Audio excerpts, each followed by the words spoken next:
Welcome. Thank you for watching. Today I am going to be talking about zombie minks in Denmark. Seems pretty crazy, but don't worry, I will explain in the video. I've already kind of made a video on this topic, so if you want a little more detailed background, I will link that in the description and a little bubble probably popping up at the top. A little recap on this story.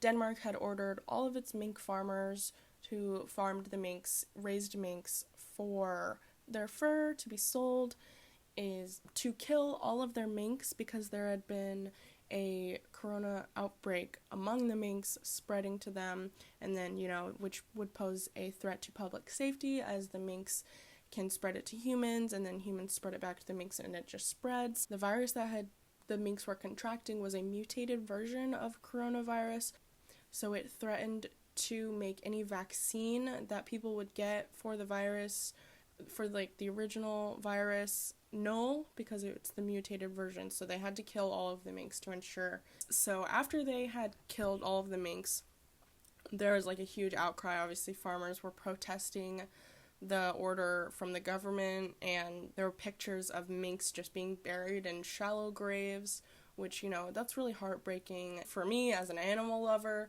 It's really sad for me to see, be faced with the reality of factory farming and how many of these animals were in cages waiting to just be killed for their fur. And it's also really sad from the viewpoint of a farmer. Though I don't sympathize with these people, I can really kind of understand how it would be upset to lose your product like that. If you're a mink farmer, that's your livelihood. So having to kill all of your product means that cuts off your income. So that's really upsetting. That's really sad, especially a lot of these farmers have been doing this for a really long time. They were saying that it's going to be another 20 years before they can breed minks to be the sort of quality that they wanted for fur, which I'm hoping, that they just don't do that, that mink farming kind of just dies out, which I don't think will happen. If anything, I'm guessing with less minks, there'll just be a higher demand for minks, raising the prices of mink fur, giving people an incentive to want to continue to farm minks. So, yeah, after they had buried all of the minks, they started to rise back up out of the ground, which is obviously, very scary. That's a pretty terrifying sight, you would think, if you were living in Denmark and you just saw dead virus-infected minks popping back up out of the ground. But, don't worry, they're not actual zombie minks. A Danish police spokesman, Thomas Christensen, told a state broadcaster that gases form while the body decays underground. In this way, in the worst cases, the minks get pushed out of the ground, Christensen said of the nightmarish sight.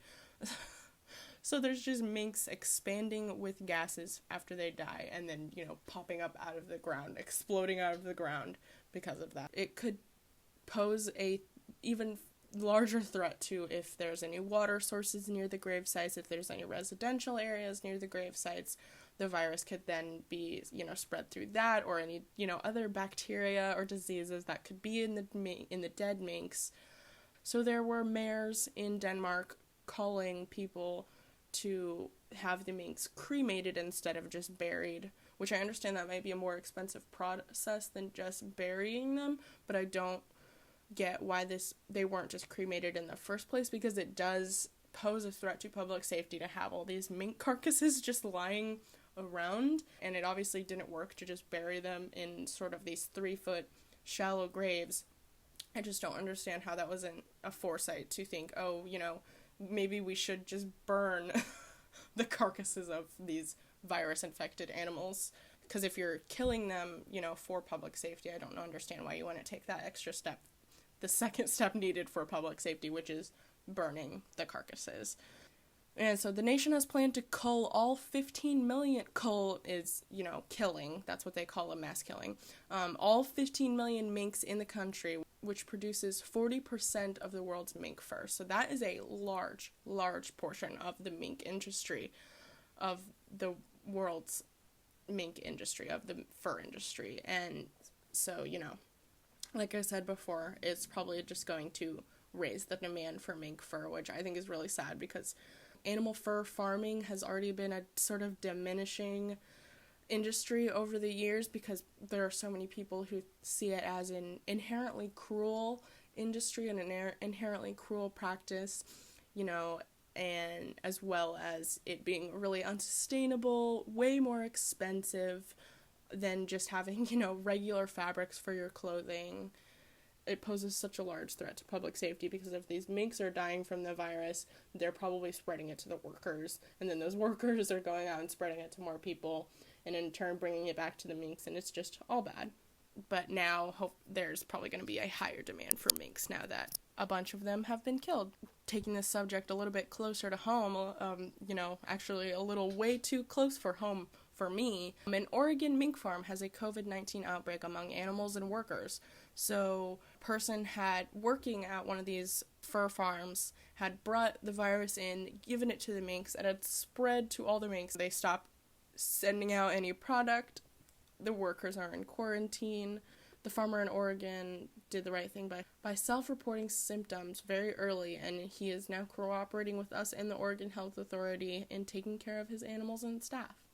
So far, we have no reports of mink mortalities linked to the virus, but that could change as the virus progresses. So now that's just in Oregon. There haven't been any mink fatalities due to the virus, but in Wisconsin and Utah combined, there was about 13,000 minks that died since August. ODA is working with the OHA, the Oregon Department of Fish and Wildlife, U.S. Department of Agriculture, and the Centers for Disease Control to investigate transmission dynamics among mink, other animals around the farm, and people. Last week, ODA officials said they had no plans to do inspections or test minks unless symptoms were reported. I just think that that's really interesting that this is kind of a worldwide thing. It's bringing a lot of attention to the fur industry. A lot of people are, angry that they're killing all of them, but there's also the attention being brought to what I personally believe is the inherent cruelty of this industry. And this was so foreseeable, said Lori Ann Bird with the Center for Biological Diversity, one of the groups urging Oregon to take action. We'll certainly be following up with the agency to demand answers and find out what they're doing to mitigate this outbreak and the public health risk. And yeah, I think that is a sort of foreseeable issue, is when it kind of reminds me of, when you get a dog from a puppy mill. Because of the way that they're bred, they can be very susceptible to diseases, and so people will buy these puppies and then they will just get very sick easily. They'll spend a lot of money on vet bills because of it. And so, I don't really know the science behind this, so take this with a grain of salt.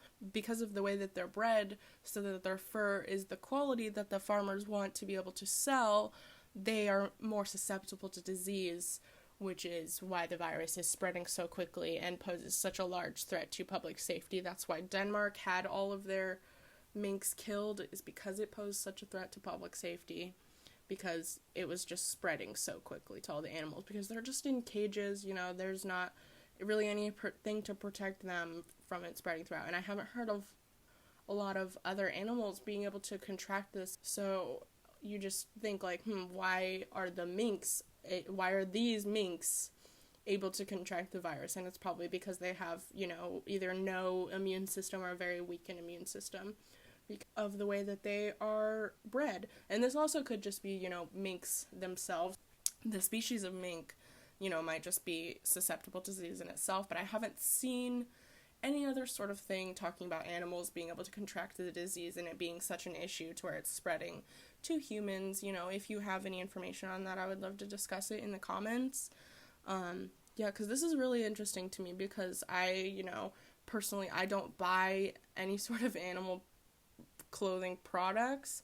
I've been a vegetarian for years, so my, personal opinion on this is that factory farming for mink fur should not be a thing. You shouldn't, be keeping animals in cages and raising all of these animals just so that they can be killed and have their lives just be for fur. They're not really contributing anything good to society. They're not being used to sustain people's, health. They're not being used for people to eat.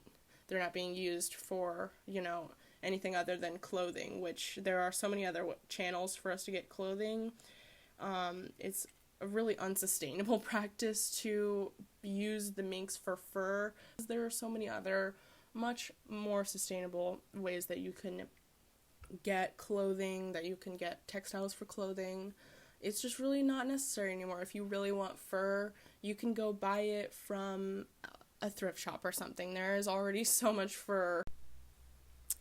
Well, thank you so much for watching. If you like this kind of content, please subscribe. I will be posting every Wednesday and Saturday around that time, just posting about current events, my opinion on those, and other sort of random stuff. So, yeah, bye.